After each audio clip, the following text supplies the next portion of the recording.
आदेश आदेश आदेश। गीता ज्ञान का ये भाग 128वां, अध्याय 9, श्लोक संख्या 4, 5 और 6। हम सतत एक अभ्यास कर रहे हैं। जैसे जैसे गीता में आगे बढ़ते जाते हैं, ऐसा कुछ न कुछ प्राप्त होता है। एक बहुत बढ़िया बात यहाँ भगवान श्री कृष्ण ने कही जो समझने लायक है। हमें खुद को निर्मल करना पड़ेगा, तभी कुछ पा सकेंगे। जब तक हम गुमान में, क्रोध में, ईर्ष्या में, अभिमान में घूमते हैं, तब तक कुछ पा नहीं सकेंगे। एक चीज जरूर पाएंगे, वो है कर्म का बोझ, जिसके परिणाम हम अपने लक्ष्य से भटक जाएंगे।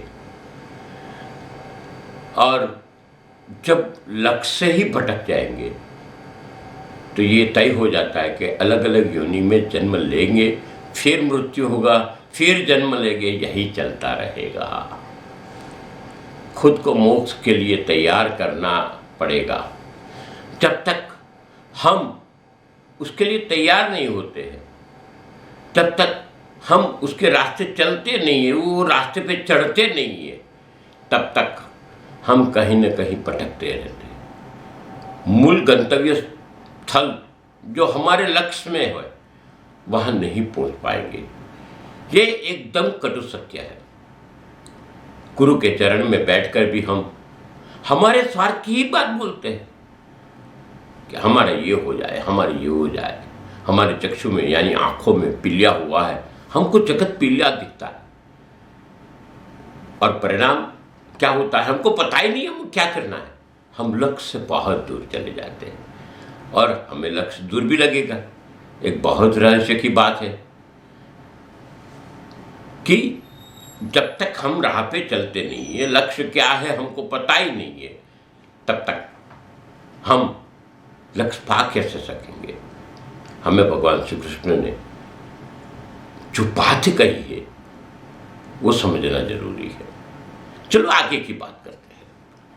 आगे की बात करते हैं तो चौथे श्लोक में बोला है, मेरे कारण ही यहाँ सारा संसार दिखाई देता है, और मैं ही इस संपूर्ण जगत के में अदृश्य शक्ति के रूप में स्थित हूँ। सभी प्राणियों मुझ में स्थित है, मैं उनमें स्थित नहीं हूं।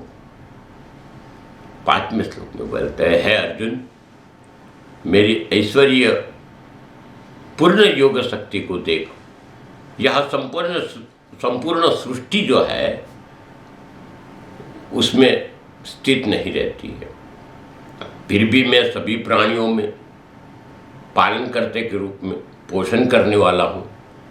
सभी प्राणियों में शक्ति रूप में स्थित हूँ, परंतु मेरा आत्मा सभी प्राणियों में नहीं रहता, क्योंकि मैं ही सृष्टि का मूल कारण हूं।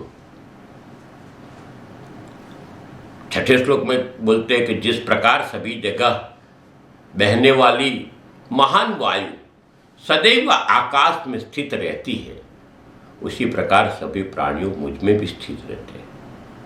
अब जो भगवान श्री कृष्ण अपने यानी गुरु और साधक के परम तत्व को या साधक के हर जीवन के संबंध को दर्शाते हैं। यहां परमात्मा की व्यापकता भी दिखाई है। भगवान श्री कृष्ण कहते हैं, जो समझने जैसा है वो ये है कि पानी बर्फ बनता है तो पानी ही, मगर बर्फ भी बनता है, भाप भी बनता है, पिघल भी जाता है, फिर से पानी हो जाता है। ऐसे ही हमारी जात को भी समझना जरूरी है। जब तक हम परम तत्वों को और परम तत्व के बनाए हुए परमात्मा को जानते नहीं है, तब तक क्या होता है कि हम पुनः पुनः परमात्मा में ही विलीन हो जाते हैं। फिर भी परमात्मा कोई कारण से क्रिया के बंधन में बंधे हुए नहीं है, क्योंकि हमारे कर्मों के अधीन सुख दुख आदि व्याधि आदि चीजें प्राप्त होती है। इसमें कुदरत को क्या कोई फर्क नहीं पड़ता है। कुदरत या परम तत्व हमें एक चीज देता है, वो देता है आधार। पर हम कुदरत के अधीन है, फिर भी एक चीज याद रखना कि हम कुदरत के ऊपर शासन करने के लायक नहीं। यहां याद रखने जैसी बात बोली है, सब कुछ कुदरत के अधीन है, फिर भी कुदरत नहीं है, एक अंश है। हम गुमान में घूमते हैं, सब मेरा है, कुछ तेरा नहीं है, कुछ मेरा नहीं है।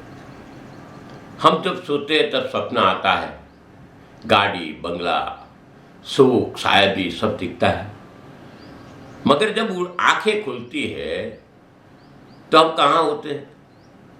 वही खटिये में होते हैं, या तो वही बेड पे होते हैं। ये कुछ होता नहीं है, यानी सच्चाई हमारे जीवन की होती है। इसलिए सर्वव्यापक है तो है, मगर हम उसमें नहीं है। आकाश में रहने वाला पानी या बूंद या हवा में सब जगह है, जिसको हम ह्यूमिडिटी बोलते हैं।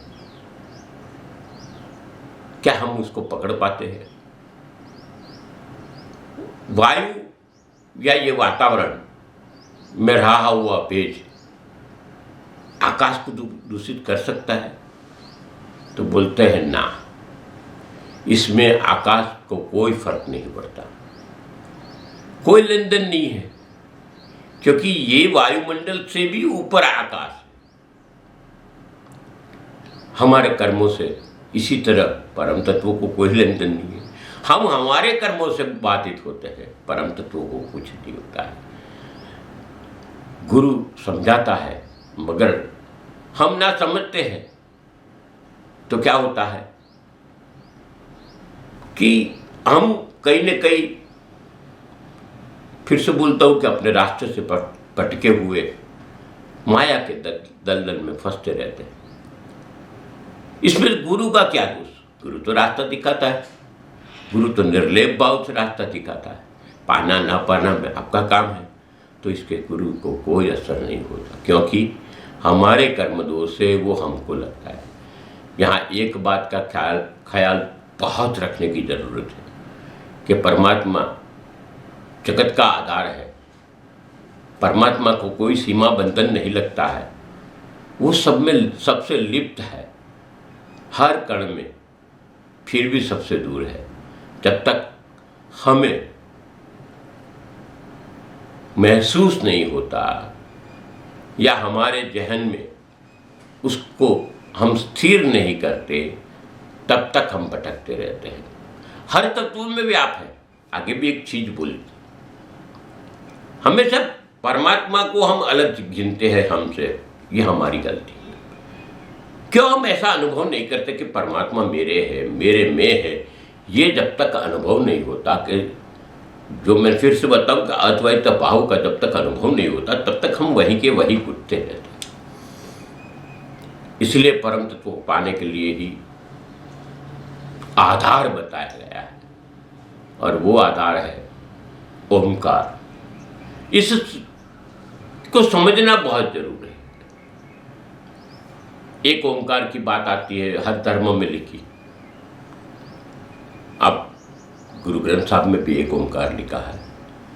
ओम का उद्भव होता है, भाषा उसमें से निकलती है, वर्णमाला उसमें से निकलती है। फिर भी सब कुछ जानते हुए भी हम अज्ञात बन जाते हैं, क्योंकि हमें लक्ष्य की पता नहीं है। इसी श्रृंखला में आगे भी बात करते रहेंगे, कोई चिंता नहीं है, मगर अगले हफ्ते मिलते हैं। तब तक लिए हमसे जुड़े रहिए। हमारी इस चैनल को सब्सक्राइब करिए, इस वीडियो को लाइक करिए, और साथ साथ लोगों तक पहुंचाइए, क्योंकि ये सनातन की बात है, ना मेरी ना आपकी। अस्तु। आप सबके जीवन में भगवान श्री कृष्ण और गुरु गोरक्षनाथ जी की कृपा बनी रहे, ऐसी शुभकामना के साथ में शुभम भवतु।